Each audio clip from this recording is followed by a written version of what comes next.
Welcome back, viewers. It is I, James Klam, your half-assed reporter, the guy on the bike, the menace, but I'm not on the bike today. I'm gonna run into the Derek Eller Gallery and take a look at an exhibition by Stephen DiBenedetto. Oh, look, we just happened to run in here and catch Bobby G looking at the show. Nice to see you, Bobby.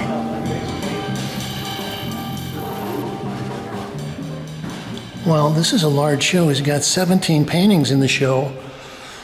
And the title is Spiral Architect.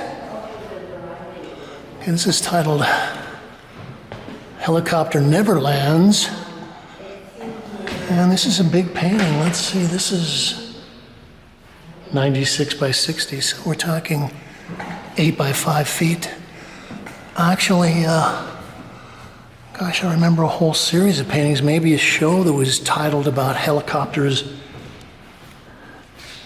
Helicopter Neverlands. Okay, I kind of see like a little, maybe a little wagon. There's maybe a sprocket there. I was just talking to a couple of the other viewers that came in, and I was saying that I always considered Stephen a chunky, gnarly painter, and I think this is a pretty good example of that type of work. He's still in Klam. Oh, is he? He got married, has a kid. Oh, nice. That was crazy as ever. One of the last Left-handed Universe. Oil on Linen. This is 2024. 24 by 18. Well, I was talking about gnarly painting, and somebody commented, it's like, yeah, it's chunky, it's gnarly, but it's not overwhelmingly either one. But I think Stephen's got a very good sense of materials and doing different things. I mean, we can see we've got some washes, glazes. I think he might even be doing some things where he rinses off some of the glaze things. Also, I like the fact that he's doing some smaller scale stuff. It's titled Interstellar Antifreeze 2022 to 2026. Okay, so this is a painting that's 14 by 9.5. But he's worked on it for 4 years. And I've got the Pollock splatters. I think he's also got a nice color sense. This is Technosis. 17.875, I would just call it 18 by 14.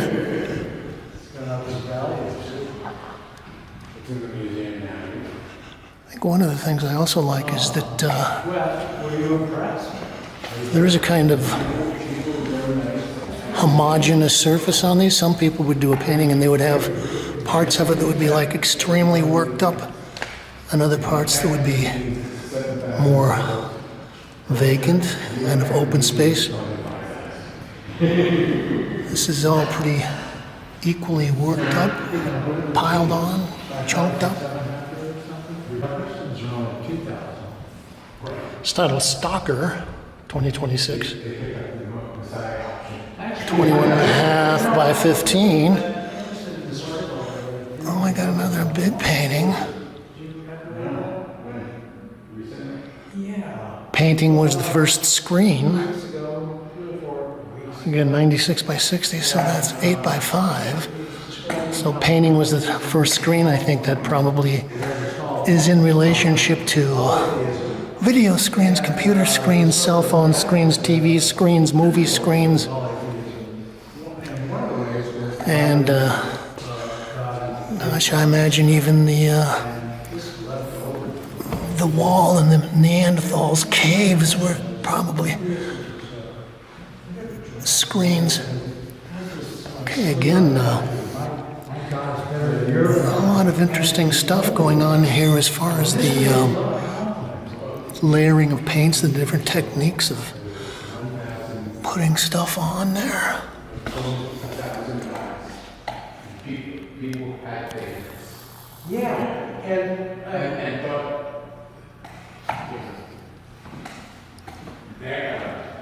I also think that Steve would be one of the painters that doesn't worry about what happens if things start to get a little ugly.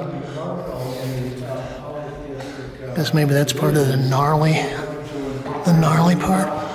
So I was going to say that some of this you might think is just straight abstract expressionism, but I think Steve has actually kind of broken things up, and there are kind of figurative things that he throws in here. Kind of a biomorphic, surrealist figure there.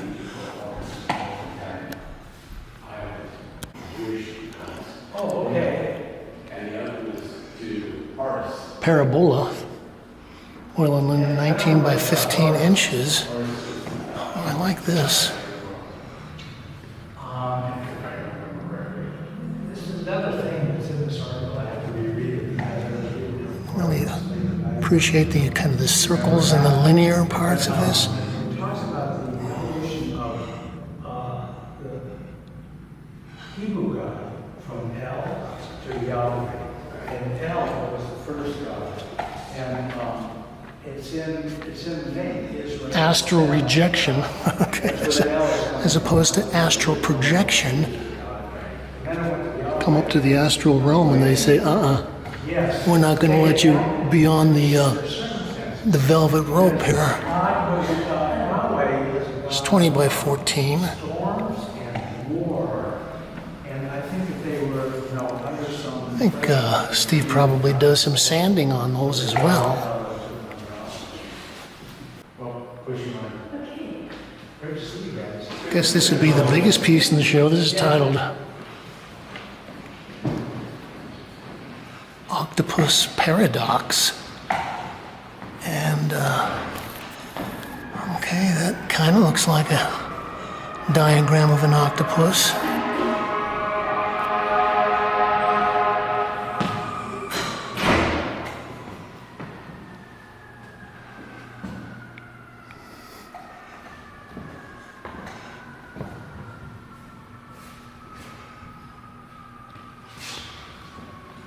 Okay, I often talk about the qualities of the surface on some of these, and I think Steve has got a real sense of those, because you can see that two dark blue, but part of it is glossy, the other part across the line is matte.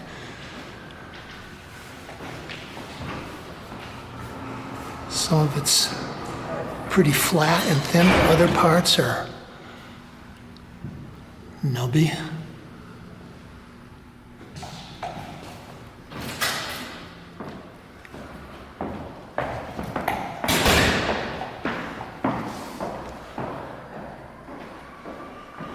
Okay, I'm also looking at this. I wonder if he's got some fluorescent paint.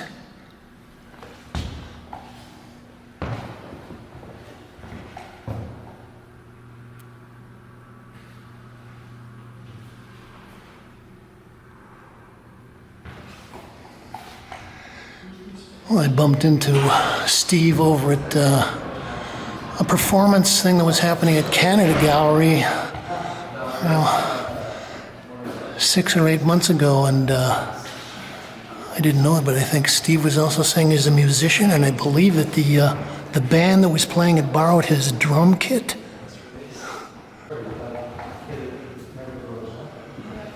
And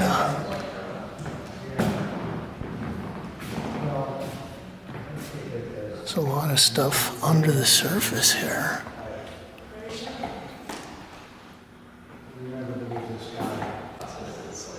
Cage of structure, 20 by 16. This is 2026. Yeah, I like the pieces where he gets into a more linear thing on a kind of a rumpled background.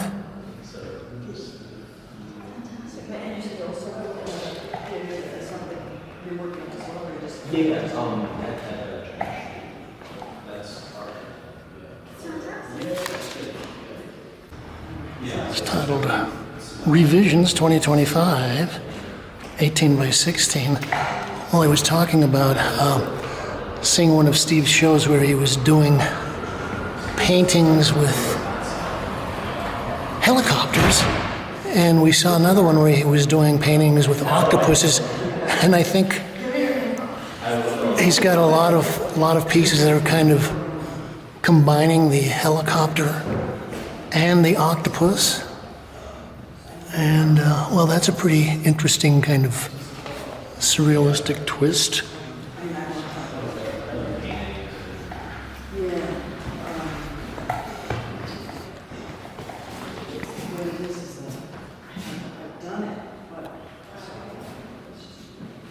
Mondo 2000, 25, 26. This is 23 by 20. I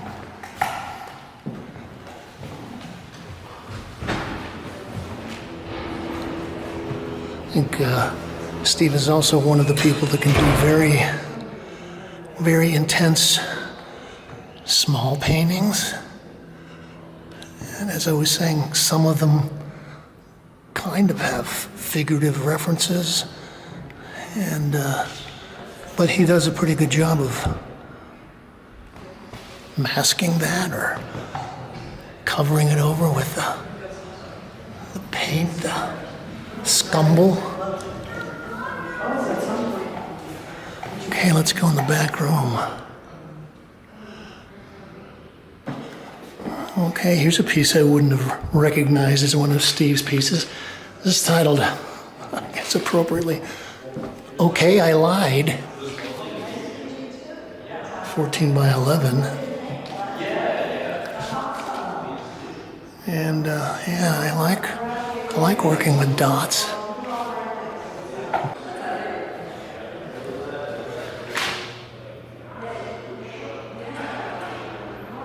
Ghost of Bucky.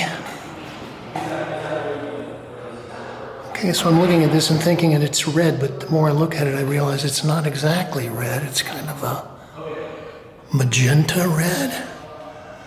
And well, I was saying that there is kind of a melding of figurative things with a lot of abstraction, but somehow I get the feeling that there's a little phallic content here. And yeah, the figurative elements kind of make me think of Mata, the surrealist. Maybe it's a little Freudian slip on my part, I don't know.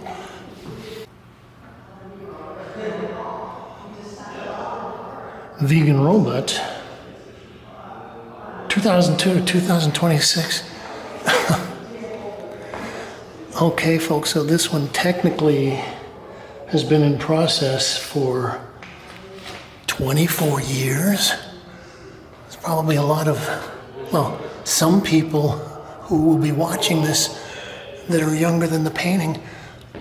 And I like the, okay, so there's a lot of scraping. I was gonna ask him if I would have seen him, how these things hold up over time, whether there's a problem with the crackle or things flaking off, because he does a lot of, breaks the rules. It should be thick over thin, but it's not. He does thin over thick, thin over thin, thick over thick.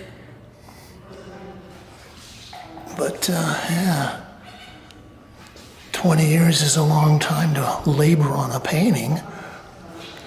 There's another big piece. Quip gland.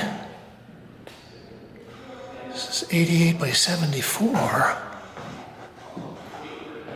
Okay, so I was talking about how the figurative elements mush into the abstract elements. Somehow there's a little kind of a face that is there. At least at one point there must have been some kind of a face.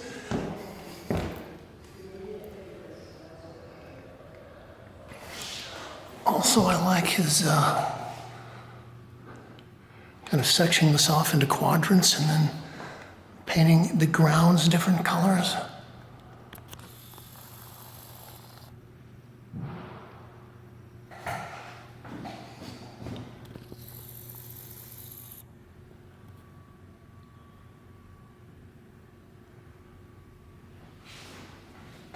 Okay, yeah. I can definitely recognize the eyeballs in some of these.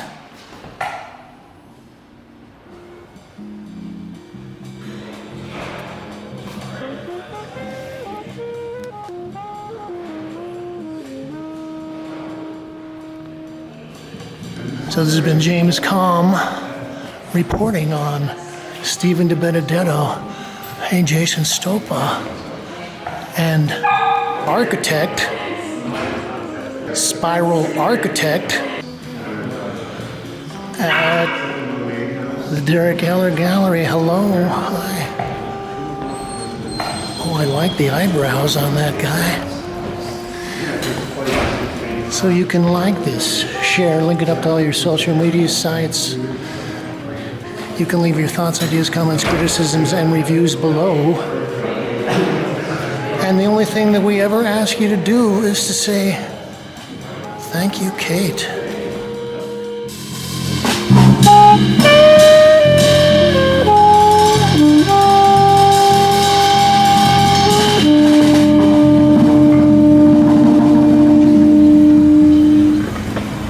Well, thank you.